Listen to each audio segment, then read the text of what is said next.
We have the privilege and honor today to have with us as chief guest Mr. Piyush Goyal.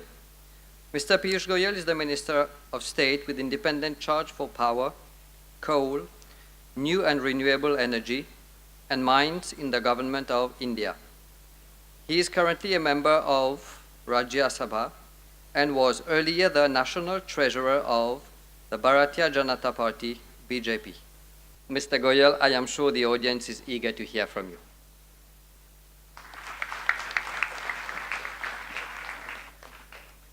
Thank you very much, Riyad. Mr. Riyad Rojua is a teacher who taught both my children, so I think for me it's a wonderful privilege to be here where he's now creating such wonderful souls who are going to be citizens of India, serving India. I think a big round of applause for all of them.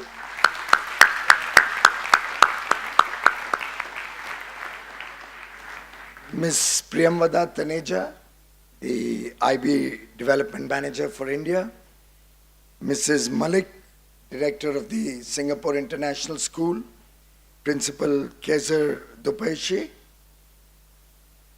My good friend and the teacher of both my children, and I shall forever be grateful to you, Riyad, for that.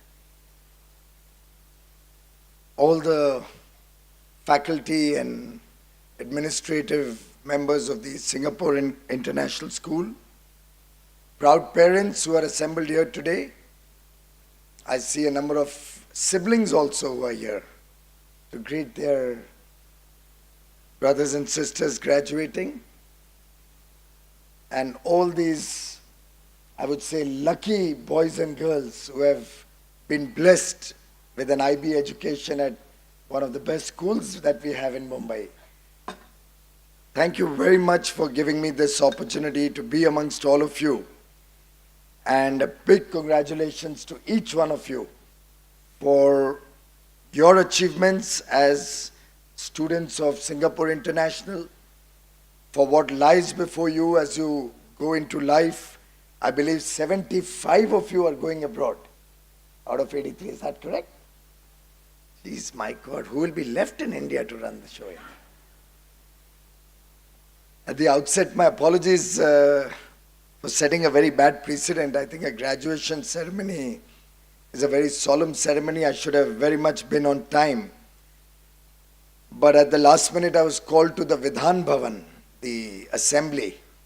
So I've just been crisscrossing across Mumbai through the day doing programs, and I had to rush back to Churchgate to Nariman Point. The GST bill was just being passed in the council, and unfortunately I had to rush back. I sincerely apologize for having made all of you wait and all the parents wait. And I do hope we can start off with a lesson that you should not learn at the Singapore International School. The school has a wonderful slogan, Carpe Diem. Is that right? What is it? Seize the day or seize the moment? But I think you should seize the moment. While of course we shouldn't let opportunities go by, shouldn't lose even a single day in what happens as we go forward. In a sense, it's a very beautifully coined motto or principle that the school is designed around. Carpe Diem. Truly, each one of us has a calling in life, will have opportunities as we move through the various stages of our life. And at each moment, we are going to get probably worried about what's going to happen next. We are always going to be worried about different paths in life, different callings in life. I can clearly see one politician coming up in Ayushman. And a poet come politician is even better.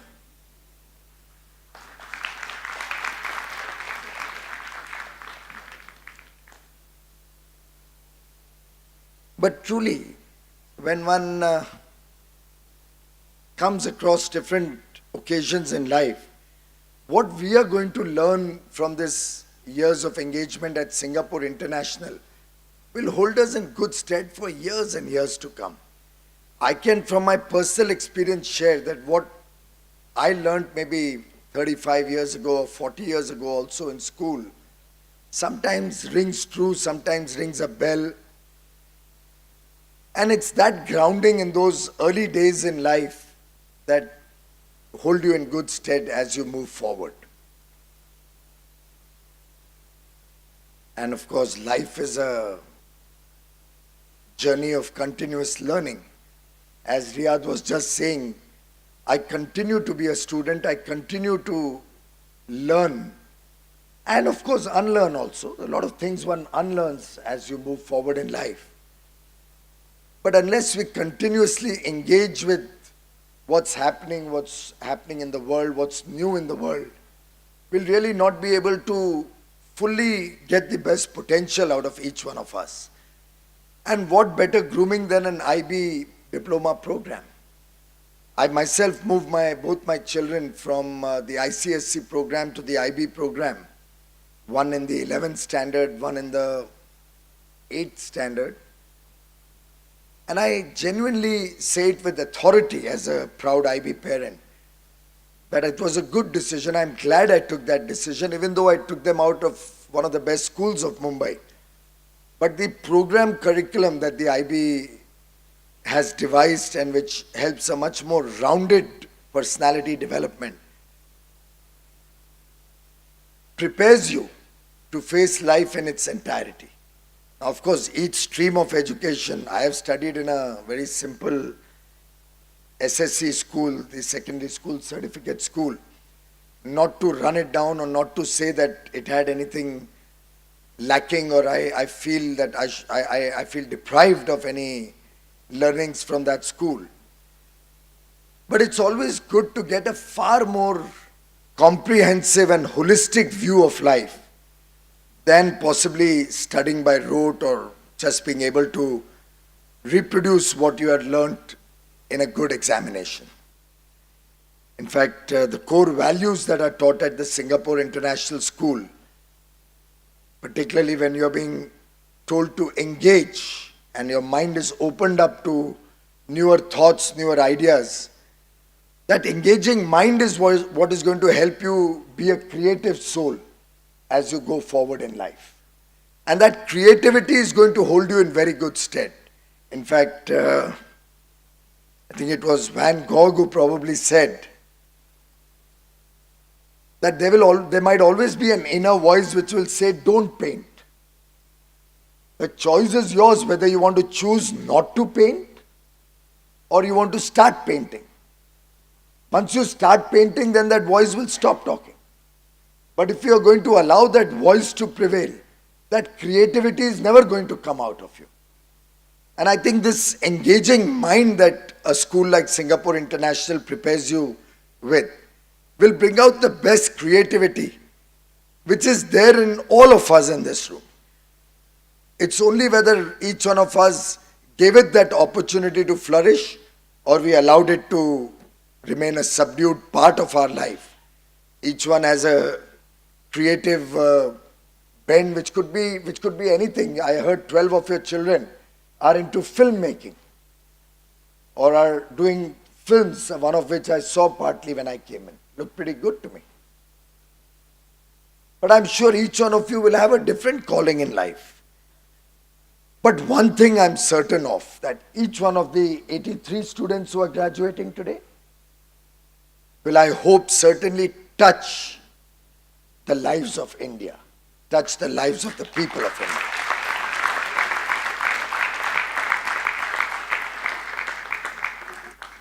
While it's wonderful to have an international education both in India and as each one of you goes for further education to the best of universities in the world, I think a small part of you should continue to think of India, to be concerned about India, to be concerned about what's happening back home. And at some point of time, I would wish that each one of you comes back and serves your motherland.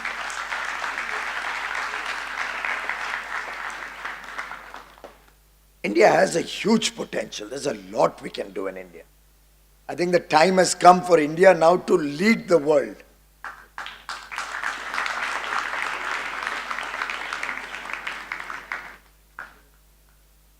And we've had some of our most illustrious sons of the soil get good education abroad, be it Mahatma Gandhi, be it Dr. Baba Saheb Ambedkar, be it Sarojini Naidu. All of them have acquired the skills and knowledge that a good education, even internationally, can provide, which may open your minds to even greater frontiers.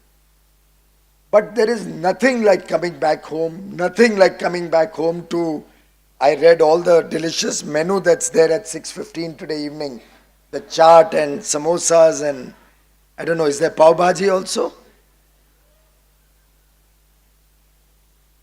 And at the same time, there's nothing like coming back to serve those 300 million people whose children probably aren't as blessed as each one of you is, whose children probably don't even have, I don't think those children even have electricity in their homes, many of them. I don't think they can afford an internet connection, or they can be connected to the world and even know what a Harvard University or a Yale University has to offer. Probably many of them also may be blessed with a lot of knowledge, with a lot of creativity, but they didn't get a chance to experiment with that. They didn't get a chance to come out with that. But if each one of you, and I heard Ms. Sara talk about being very successful as you go forward in life, and I also recognize her point that she would still hope to see that graceful individual in you coming back home, meeting after 20 years. At that point of time, I think each one of us will also owe it to our brothers and sisters in India. Give back to society, make a difference in the lives of the less privileged parts of India, less privileged citizens of India. I think there is no greater dignity than dignity in action, dignity in acting for those who were not as privileged as each one of us has been. And I do hope that as a proud school, you will continue to engage with your alumni. You are celebrating a decade, 10 years this year. And I do hope the alumni of this school will make this school proud with the work that they do, with the work that they leave behind in the footprints of sand as they go out, explore their abilities, work in new enterprises, bring out the best of the creativity that each one of them has. And the fact that Singapore International has not taught them only what to think, but how to think, I think will hold you in good stead as you further your careers. Because what to think is something we can read in the books, but how to think is something only the teachers of the school must have been able to teach you. And I'm sure this how to think will bring out the best creativity in you, the best inquisitiveness in you, which will help you to become scientists, which will help you to become maybe business tycoons, which will help you to, hopefully some of you, to become politicians also. You can't wish away politics. We need some people to run the country end of the day. And I'm sure when the good people come into politics, that's the day we'll have good politics in this country. After all, even the computer says it's a garbage in, garbage out philosophy. So if we are not going to see good people coming into public service, we are certainly going to see the deterioration of India. And therefore, I do believe the school has taught you to seize the day. The school has prepared you to face the challenges of the real life outside the confines of this beautiful school. And as Justin Bieber's song, have any of you attended that concert in Mumbai? Oh, the school didn't allow you? That's too bad, huh? I think next time around. But as Justin Bieber says in his song, never say never. And you heard that at least. So I hope each one of you will take that never say never spirit as you go all across the world as proud Indians, as Indians about whom each one of us is proud, and as Indians who will hold the flag of India high, will make India a superpower in the years to come. And as you go forward in life, as you learn new things, as you progress in life, I think never forget those core values which this school has taught you. You will have a lot of opportunities to go down the wrong path. Lots of opportunities in life. It's at that point of time where your inner voice, that inner voice which was groomed in this school, will hold you back. And I do hope you will hear that inner voice at that point of time. And I do hope you will continue to persevere. Never feel defeated. And for that matter, even Abraham Lincoln, became the President of the United States after failing in every business that he started in life. Probably every election that he fought in life. Till that last test where he became the President of the United States of America. So one just has to persevere.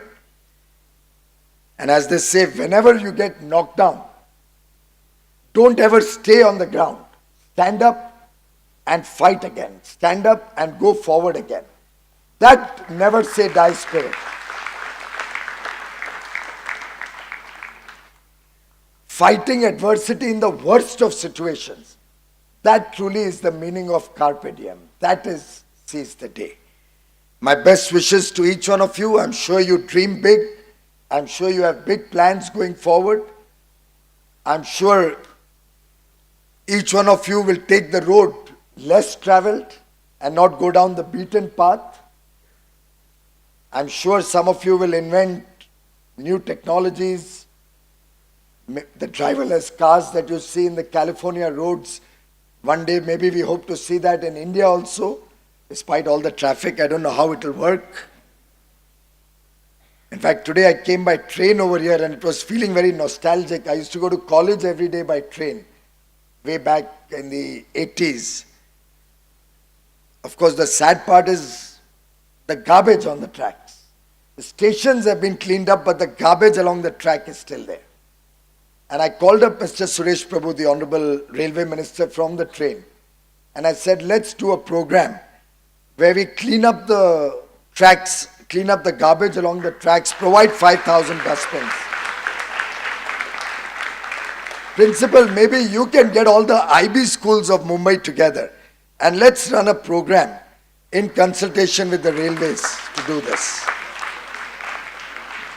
And it has to be a holistic plan. It can't. Sureshji immediately said, Piyush, there are these slums around there, they put in the garbage again, howsoever much we clean it. But then we can provide dustbins and also have a program when those dustbins will get evacuated or cleaned up. If a holistic program doing a root cause analysis is drawn up, we can solve every problem that will come in our life. But we need to act. We should not see what's going on, what's wrong, and not do anything about it. That's carpe diem. That's seizing the day. And I think that's the big message that each one of you will take back from your years at Singapore International. And I'm sure you will be the change agents who will bring change to India, will bring change to this world. My best wishes to each one of you. Thank you.